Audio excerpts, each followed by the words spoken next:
Makita kayo kung paano kayo lumaki, kung paano kayo nagbago, kung paano kayo naapektuhan.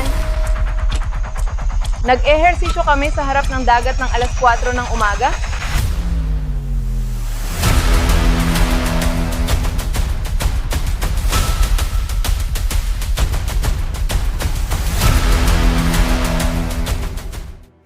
Dito, sobrang excited ako dahil pauwi na ako ng Colombia at dala ko ang napakaraming magagandang karanasan.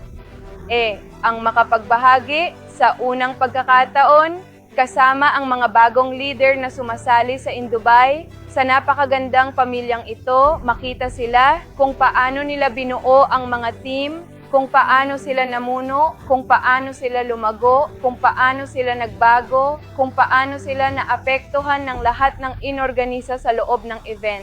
Sobrang saya ko dahil naranasan ko ang isang bagay na hindi ko pa kailanman nagawa sa buong buhay ko. Nakapunta na ako sa ibang mga beach, pero sa event na ito, partikular, nag-ehersisyo kami sa harap ng dagat ng alas 4 ng umaga.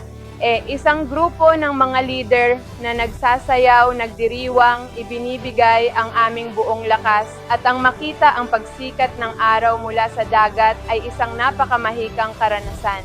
Dagdag pa rito, ang lahat ng impormasyong natanggap namin mula sa mga tagapagsalita na ibang level, mula sa mga multimilyonaryo, mula sa mga negosyante, ang mapalibutan ng ganitong klase ng mga tao ay talagang kamangha-mangha. Sa tingin ko, ito ang isa sa mga pinakamahusay na event na nasalihan ko dahil sa lahat ng impormasyong natanggap namin at sa lahat ng pakikisalamuha at makilala ang mga kahanga-hangang tao na bahagi ng Indubay. Sana magkita-kita tayo sa mga susunod na biyahe at handa na akong ipagpatuloy ang pagpapalago ng komunidad ng Indubay. Maraming salamat.